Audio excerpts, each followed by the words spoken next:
Banking सहित अन्य प्रतियोगी परीक्षाओं की तैयारी करने वाले छात्र छात्राओं के लिए चलाए जा रहे मैथमेटिक्स के स्पेशल सीरीज में आइए कुछ प्रश्नों को सिखाते हैं। यह प्रश्न आपके काफी सारी प्रतियोगी परीक्षाओं के लिए महत्वपूर्ण होगा। पहला प्रश्न है, एक परीक्षा में उत्तीर्ण होने के लिए 33% अंकों की आवश्यकता होती है। एक परीक्षार्थी 10 अंक प्राप्त करता है और 210 अंक से अनुत्तीर्ण होता है। कहने का मतलब एक विद्यार्थी के लिए 33% नंबर क्या था, पास मार्क था। अब बोलो विद्यार्थी जो है क्या करता है, बोलो वो 210 नंबर लाता है और 21 नंबर से अनुत्तीर्ण मतलब फेल हो जाता है। यदि वो विद्यार्थी 21 नंबर ला लेता तो ये भी पास नंबर था, ये भी पास का परसेंटेज था, दोनों पास, ये पास का परसेंटेज, ये पास का नंबर। अब क्वेश्चन का कहना है परीक्षा का पूर्णांक क्या है, परीक्षा का पूर्णांक मतलब 100%। इसका मतलब हो गया 33% का मतलब कितना, 200 कितना 33 कटेगा 11 से कटता है 11 के 33 11 से 22 11 का है 300 से कितना है, इसका मतलब 1% का मान कितना 7, तो 100% का मान कितना 700। आंसर नेक्स्ट प्रश्न है अनुपात समानुपात। क्वेश्चन है क्या संख्या है 30 40 40 45 40 60 समानुपात में है। तो हम समानुपात है या नहीं है कैसे जानेंगे, 30 40 इसका मतलब 30/40, इसका वैल्यू क्या होगा, इसका वैल्यू होगा 3/4। 45 और 60 इसका मतलब 45 बटे कितना 60, 45 के 60 कितना 3 बटे कितना 4। यदि इसका अनुपात भी 3/4, इसका भी अनुपात 3/4, दोनों यदि बराबर हो जाए तो इसको बोलेंगे समानुपात। तो इसको क्या लिखना, हाँ संख्याएं किसमें है, समानुपात। यदि ये दोनों बराबर नहीं आता तो लिखते दोनों बात जो है ये समानुपात में नहीं था। आगे चलो, आगे क्वेश्चन है यदि किसी पेंसिल का 1/8 भाग काला है, शेष पेंसिल का आधा भाग पीला है, पेंसिल का शेष 7 सेंटीमीटर भाग नीला है, तो पेंसिल की कुल लंबाई क्या होगी। शेष पेंसिल का 7/2 सेंटीमीटर क्या है, नीला है। क्या क्या क्वेश्चन बोला, आप x से भी बना सकते हो। बोला पेंसिल की कुल लंबाई, पेंसिल का कुल लंबाई कितना मानते हैं, x मानते हैं। अब बोला पेंसिल का 1/8 भाग काला है, इसका मतलब काला कितना हो गया x/8। अब बोला शेष जो है, शेष पेंसिल जब x में x/8 कैंसिल हो गया तो बच गया कितना 7x/8। बोला इसका आधा भाग पीला है, इसका आधा भाग क्या है पीला है, इसका मतलब 7x/8 कितना 16। अब बोला पेंसिल का जो रेस्ट भाग बच गया वो नीला है, तो नीला भाग के लिए कितना बचा, यहाँ x टोटल था, x में जो x/8 काला के लिए छूट गया, शेष कितना बचा 7x/8। अब टोटल अभी यहाँ कितना बचा था 7x/8, इसमें घट गया 7x कितना 16। इसका मतलब यहाँ 16, यहाँ कितना हो गया 7 दूनी 14x माइनस 7x, इसका मतलब 7x कितना 16। अब क्वेश्चन का कहना है 7x जो 16 का वैल्यू है, इसका मान 7 कितना है 2 है, 7/2 ई कैंसिल हो गया 2/16, इसका मतलब x का मान कितना 8। जिस ऑप्शन में मेरा 8 सेंटीमीटर होगा वही क्या हो जाएगा आंसर है। अब सेकंडों में ऑप्शन से भी बना सकते हैं, कैसे बोला पेंसिल की कुल लंबाई, पेंसिल की कुल लंबाई चारों ऑप्शन को लेके चलते हैं। मान लीजिए हम 8 को लेके चलते हैं, 8 को लेके चले, बोला 8 का 1/8 भाग काला है, इसका मतलब 8 का 1/8, इसका मतलब 1 भाग कौन सी हो गया काला हो गया। बोला जो रेस्ट बच गया 8 में 1 खत्म हो गया तो बचा कितना 7 बचा। बोला 7 का आधा भाग पीला है, तो 7 का आधा भाग मतलब कितना 7/2 क्या है पीला है। जब 7 का 7.5 मतलब 7 टोटल था, 7 का आधा मतलब कितना 3.5। बोला ये जो पीला है जो रेस्ट बच गया वो बोला 3 कितना 7/2 मतलब 3.5 बचा है। क्या सबको जोड़ेंगे 8 हो रहा था 3.5 3.5 7 7 1 कितना 8, इसका मतलब पेंसिल का कुल लंबाई कितना 8 सेंटीमीटर। आगे चलिए, आगे क्वेश्चन है साधारण ब्याज और चक्रवृद्धि ब्याज से रिलेटेड क्वेश्चन है यदि वार्षिक चक्रवृद्धि ब्याज आधार पर निवेश की गई राशि 1000 रुपये की राशि 2 वर्ष में बढ़कर 14 से 40 रुपये आ जाता है, चक्रवृद्धि ब्याज का दर निकालना। कंडीशन क्या है, चक्रवृद्धि ब्याज के दर से बढ़ता है 1000 रुपये अमाउंट या 2 साल में बढ़ के कितना आता है 14 से 40। तो हम मिश्रधन का फॉर्मूला क्या जानते हैं, मिश्रधन का फॉर्मूला जानते हैं मूलधन इंटू 1 + r/100 पर पावर कितना टाइम।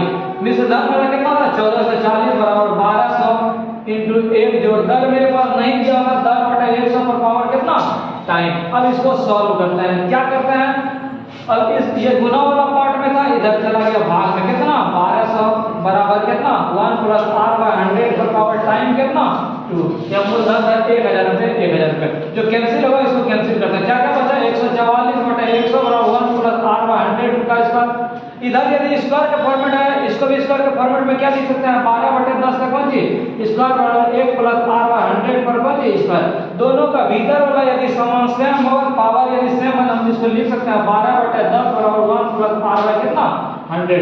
अब 1 इसके साथ r नहीं था, इसको इधर भेज दिए, 12/10 माइनस 1 बराबर r बाय कितना 100। लघुत्तम लिए 2/10 इक्वल टू r बाय कितना 100। जो कटेगा उसको कटा था, ये दोनों कैंसिल हो गया, 2 गुना 10 कितना 20, r का मान कितना प्रतिशत 20%। किसी समबाहु त्रिभुज के भुजाओं के संघर्ष भुजाओं के क्रमशः 300 किलोमीटर प्रति घंटा, 200 किलोमीटर प्रति घंटा और 240 किलोमीटर प्रति घंटा की रफ्तार से उड़ता है। समबाहु त्रिभुज के आकार में क्या क्या बनाया, बोला 300 किलोमीटर की स्पीड से 200 और कितना 240 के स्पीड से क्या उड़ता है। बोला पूरे त्रिभुज के परिमित उड़ने वाले त्रिभुज जहाज का क्या निकालना है, औसत चाल निकालना है। तो क्या क्या हम कर सकते हैं उस चीज को।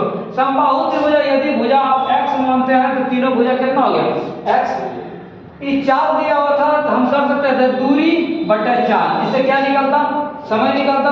तो हम क्या करते, समय पहले निकालते, पहला दूरी बटा 4 कितना 300, दूसरे के लिए दूरी बटा 4 कितना 200, तीसरे के लिए दूरी बटा 4 कितना कितना। ये मेरा टोटल समय निकल गया, टोटल क्या निकल गया समय निकल गया। और टोटल दूरी कितना सफर किया कि x तो टोटल सफर कितना 3x। अब बोला औसत चाल निकालिए, औसत चाल का मतलब जो सफर किया दूरी बटा टोटल जितना टाइम लगा, टाइम कितना x बटा 300 जो x बटा कितना 200 जो x बटा कितना 240, 3x बटा ये सब का लघुत्तम कितना 1200, यहाँ हो गया कितना 4x प्लस 6x, यहाँ कितना 5x, आगे चलो 3x बटे 6 4 10 10 5 कितना 15x गुना कितना 1200, 3 बजे 15 5 दूनी 10 5 अठे 20 कितना 240। हर किसी ऑप्शन में स्पीड इसका कितना 240 किलोमीटर प्रति घंटा आंसर।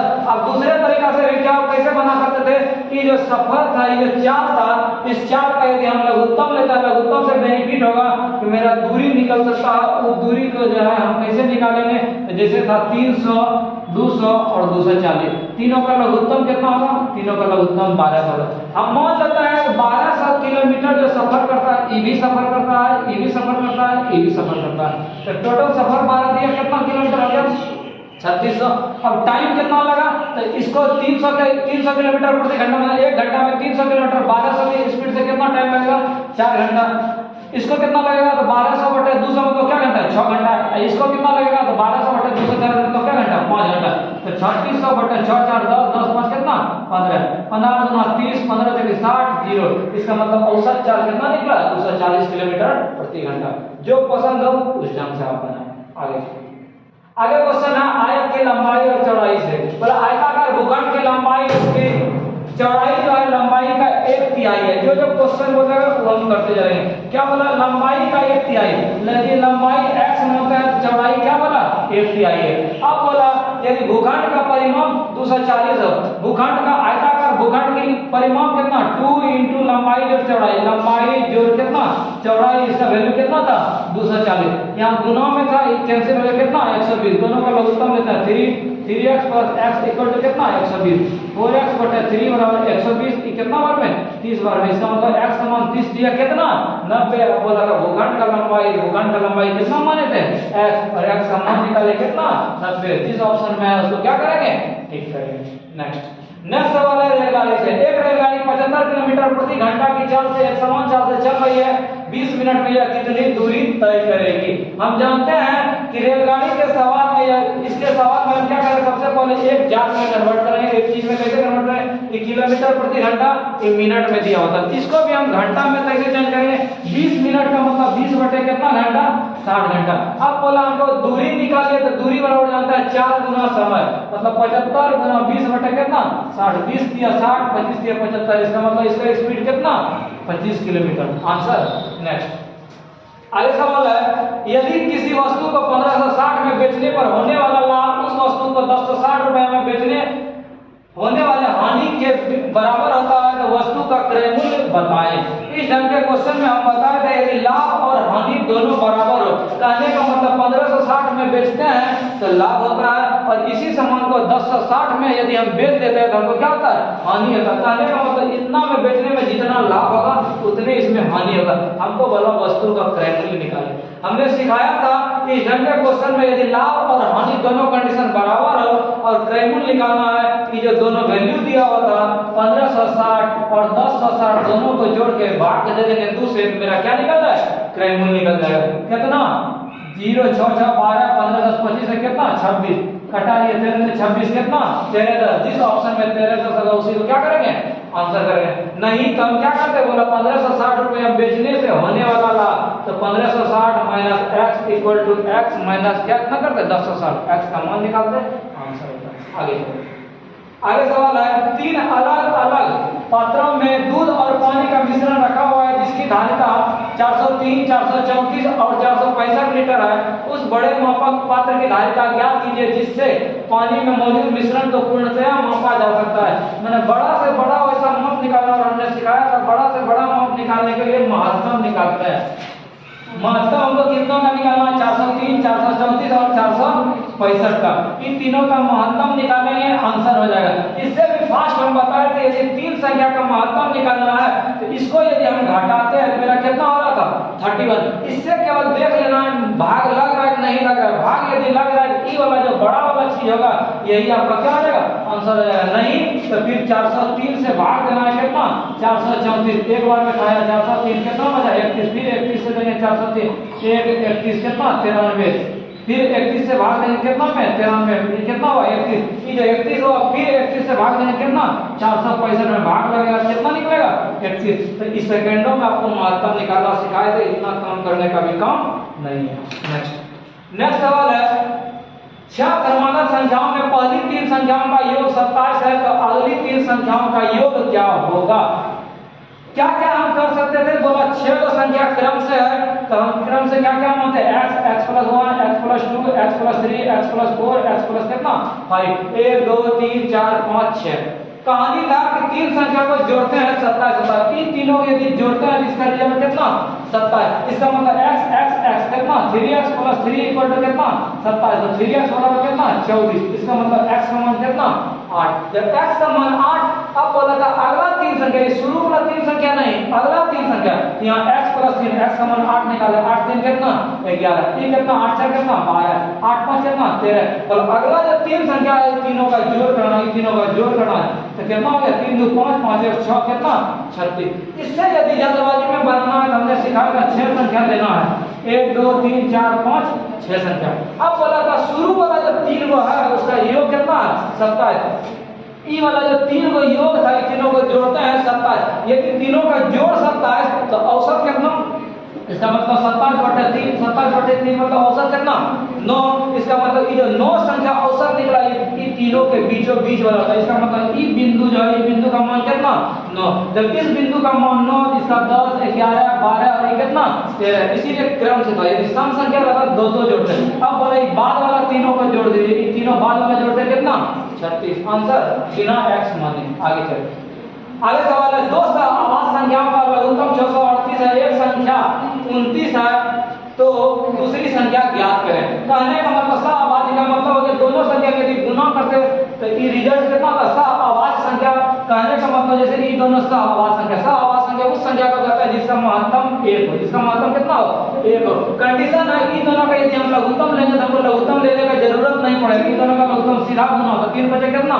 15। कहने का मतलब 2 संख्या का यदि सहआवाज संख्या इसका महत्तम यदि 1 हो रहा है, इसका यदि लघुत्तम बोले दोनों संख्या केवल क्या करना है? गुना करना। वही कहानी आता है। इसका लघुत्तम 638 है, एक संख्या 29 है, दूसरा संख्या क्या ज्ञात करें। एक संख्या 29 दूसरी संख्या 8 और ये दोनों का गुणनफल कितना? गुणनफल मतलब लघुत्तम कितना? 638। 4 ऑप्शन चारों तैयार था। आप आराम से बना सकते थे। वाट का मान कितना? 638 बटे कितना? 29। यदि यहाँ 30 रहता तो कितना भाग रहता? 30 दूनी कितना? 60। 20 से थोड़ा अधिक या थोड़ा कम? 20 से थोड़ा अधिक कौन देना था? ये ऑप्शन में था। 30 हम क्यों नहीं लिख सकते थे? या इसको हम कैसे गलत कर सकते थे? इसका मतलब दोनों को गुना करना। जैसे एक संख्या 29 है, 29 गुना यदि पहला ऑप्शन को 13 को ट्राई करते 9 दिया कितना? 27। 7 होगा यूनिट यहाँ होना चाहिए कितना? 8। ये ऑप्शन मेरा कैंसिल हो गया। ये ऑप्शन के कैंसिल कैसे हो गया? यहाँ 9 यहाँ 1 9 गुना 1 कितना? 9 यहाँ होना चाहिए यूनिट डिजिट कितना? 8 ये भी। अब बच गया ये दोनों। यदि इसको हम गुना करते ये भी 30 के आसपास ये भी 30 के आसपास। 30 गुना 30 कितना? 9। क्या ये 9 के आसपास था? नहीं था, इसलिए मेरा आंसर क्या होगा? 22। कोई गुना करने का जरूरत नहीं। आगे चलते। एक छात्रावास में 100 विद्यार्थी रहते हैं, उसके लिए 20 दिन का खाद्य सामग्री है। छात्रावास में 25 और विद्यार्थी आ जाते हैं तो उपलब्ध सामग्री कितने दिन चलेगा? क्या क्या कहानी था? बोला 100 विद्यार्थी है, 20 दिन का खाना चलता है। इसका मतलब है मेरे पास खाना कितना आदमी का है? 100 गुना 20। यदि एक आदमी को हम खाना खिलाते हैं कितना दिन खिला सकते थे? 100 गुना कितना 20। बोला 100 आदमी तो है ही था, 25 को विद्यार्थी और आगे। इसका मतलब इस खाना को हमको कितना आदमी खिलाना है? 125 को।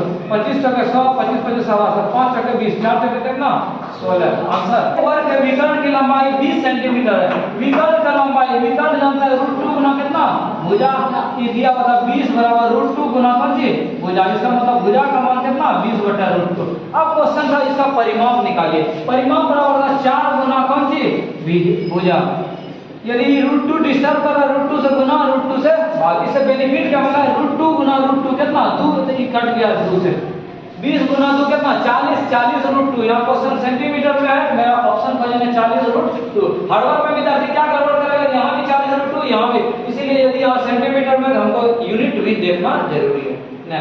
नेक्स्ट सवाल है, एक निश्चित साधारण ब्याज की दर उधार दी गई। एक राशि 2 वर्ष में बढ़कर 720 रुपए, मतलब एक पैसा अमाउंट दिया गया, बोला 2 साल में बढ़ गया, कितना देता 720। उसके बाद अगले 5 वर्षों में बढ़कर 1020 रुपया जाता है। इस चीज को ध्यान रखना। बोला राशि ज्ञात करें, मूलधन ज्ञात करना।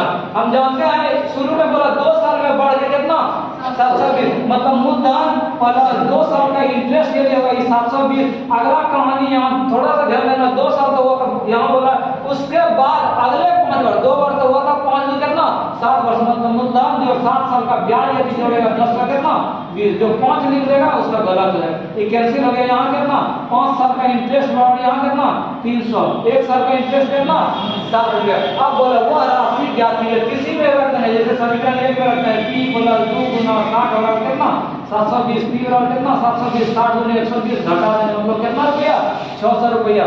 इसका